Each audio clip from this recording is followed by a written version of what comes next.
बिस्मिल्लाहिर्रहमानिर्रहीम welcome back to machine learning. So आज हम एक नया टॉपिक शुरू करने लगे हैं which in itself is extremely simple, लेकिन it's the beginning of a series of lectures जो कि some of the most important algorithms in machine learning को कवर करेंगे ये lectures. So I won't name it now. I won't go over any details right now. Let's begin with an example and then let's see where the whole thing goes.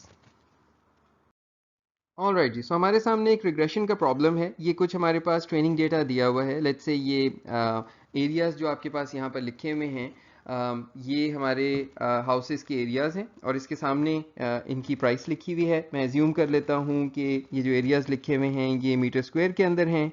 सो कुछ हमारे पास label होना चाहिए. And similarly जो हमारी price है वो मैं assume कर लेता हूँ कि वो डॉलर्स में. ठीक है, वैसे इतने साइज़ का घर इतने डॉलर्स में जहाँ आपको मिल रहा हो तो वो ज़रूर बताइएगा. मुझे तो खैर इस वक्त अभी ये भी जहन में नहीं है कि ये मैंने ज़्यादा लिखा है या कम लिखा है. Just came up with these values. So but anyhow these are our examples. आपसे कहा यह जा रहा है कि based on this training data आपने 500 स्क्वायर मीटर्स, 2000 स्क्वायर मीटर्स और 3500 स्क्वायर मीटर्स के घरों की प्राइसेस प्रिडिक्ट करनी है.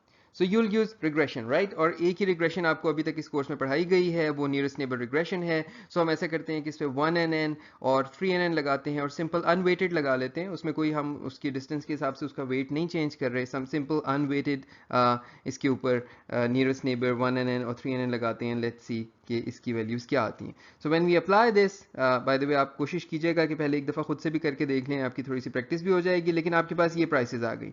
सो फॉर 500 ये आई, फॉर 2000 ये, और फॉर 3500 ये प्राइसेस आपको इन एल्गोरिदम्स ने निकाल कर दे दी 1NN ने और 3NN ने. ठीक है जनाब, यहाँ तक तो everything sounds good, right. But it's not until we plot all of this data that we become aware of a big blunder that we made, or the algorithms that we chose made in creating these estimates. और अब अगर आप थोड़ा सा ज़रा गौर कीजिए, यहाँ blue में जो आपको चीज़ नज़र आ रही है वो आपका ट्रेनिंग डेटा है, ब्लू पॉइंट्स. जो रेड में नज़र आ रहे हैं वो आपके 1NN के एस्टिमेट्स हैं, और जो ब्लैक में नज़र आ रहे हैं वो आपके 3NN के एस्टिमेट्स हैं. अब अगर आप खाली ब्लू पर गौर करें तो you can see that your blue points actually make a very nice straight line. I'm trying to create a straight line. All right, they're all on a straight line or almost on a straight line. और जो आपके estimated values मिली हैं nearest neighbors से, especially in edge cases में, वो बहुत ही बुरी मिली हैं. और आपको याद होगा कि जब हम रिग्रेशन की बात कर रहे थे, मुझे याद नहीं मैंने उस लेक्चर में इसका जिक्र किया था या नहीं किया था, कि जो पॉइंट्स हमारे एज पर लाए करते हैं अगर हम उनको प्रेडिक्ट करने की कोशिश करें, जो कि इतनी अजीब बात नहीं होती, जितने एरियाज हमारे पास थे हम उससे बड़े एरिया को प्रेडिक्ट कर रहे हैं, तो यहाँ पर हमें एक्स्ट्रापोलेशन करनी पड़ रही है इन दोनों साइड्स पर. और एक्स्ट्रापोलेशन में अक्सर आपका नियरेस्ट नेबर इस किस्म के रिलेशनशिप्स को मिस कर देता है, जैसे रिलेशनशिप्स यहाँ पे आपको नजर आ रहे हैं जो कि एक सिंपल लीनियर रिलेशनशिप है. सो एक्स्ट्रापोलेशन के अंदर गलती हो जाती है बिकॉज दोनों साइड पे पॉइंट नहीं होता. सो नियरेस्ट नेबर अक्सर मिस्टेक करता है. But even in the interpolation case, so अगर आप 500 के केस में देखें, अगर हमें ये मालूम होता कि हमारा ट्रेनिंग डेटा एक लाइन में लाया करता है तो वी क्लियरली नो कि फिर इसकी प्राइस इतनी होनी चाहिए, यानी ये पॉइंट यहाँ पर होना चाहिए. सिमिलरली 2000 के केस में वो पॉइंट यहाँ पर कहीं होना चाहिए, और 3500 के केस में वो पॉइंट यहाँ पर कहीं होना चाहिए. यानी हमने इतनी मशीन लर्निंग इसके ऊपर लगा दी जबकि ये एक सीधी लाइन थी जिसमें एक formula, let's say y is equal to mx plus b would have completely given us the correct answer. The big question is, how do we find the values of m and b? We don't know, right? अभी हमें इसका कुछ नहीं पता, लेकिन इतना समझ में आ गया कि ये ट्रेनिंग डेटा कम से कम स्ट्रेट लाइन पर था, और अगर हम इस लाइन से पूछ लेते तो हमें कुछ इस किस्म के रिजल्ट्स मिल जाते, which are far superior to the results given by these 1NN and 3NN algorithms. अच्छा, एक बात यहाँ पर और होना ज़रूरी है कि ये तो मैंने घर के एक एग्जाम्पल बना दिया खुद से, I just came up with it, I just pulled it out of the thin air. क्या ये रियल लाइफ को इंडिकेट करती भी है, क्या ये रियल लाइफ को रिप्रेजेंट करती भी है ये example? Yes. So linear relationships between your input features and your output labels is actually a very frequent occurrence in everyday life. और मशीन लर्निंग में टाइम एंड अगेन आप ऐसे प्रॉब्लम्स से डील करेंगे जहां पे relationship between your input features and your output is either linear or some other very straightforward analytical relationship. ऐसा relationship होगा जो मैथमेटिकली रिप्रेजेंट हो सकता है।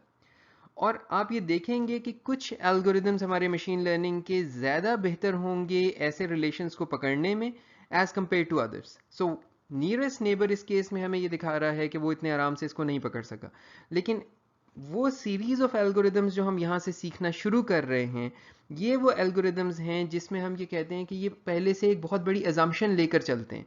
ये एल्गोरिदम्स ये अजम्पशन लेकर चलते हैं कि आपका relationship between your input features and your outputs is linear, so they assume a linear relationship.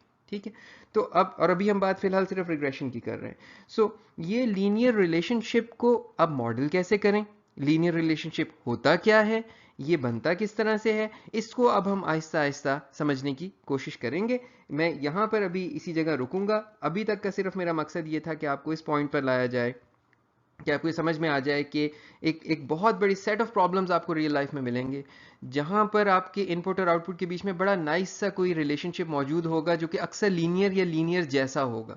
और उस रिलेशनशिप के केस में अगर हम खाली किसी तरह से ये एक लाइन ढूंढ लें जो इन पॉइंट्स को फिट कर सकती हो किसी तरह से, ये m और b इस केस में, जो इस पर्टिकुलर इंस्टेंस में y is equal to mx plus b जो इक्वेशन ऑफ द लाइन है, इसमें m और b की वैल्यूज मुझे किसी तरह से अगर मिल जाएं तो फिर मैं सिंपली इससे पूछ सकता हूँ x की जगह 500 रख के कि मुझे बताओ कि जो है वो आउटपुट क्या होगी, एरिया प्राइस क्या होगी 2000 रख के या 3500 रख के। ठीक है, तो इतनी सी सिर्फ बात है, आपका पूरा मशीन लर्निंग का प्रॉब्लम ये बन जाएगा y यानी output is equal to m multiplied by your input feature x plus b। So input feature यहाँ पर डालेंगे और ये y जिसको हम h ऑफ x भी कहा करते थे अगर आपको याद हो, ये निकल कर हमारे पास बाहर आ जाएगा। And we can then easily compute either the mean squared error or any other type of error to figure out कि हमारा algorithm कितना अच्छा perform कर रहा है। ठीक है जनाब, so let's stop here and let's continue this in the next video इंशाल्लाह।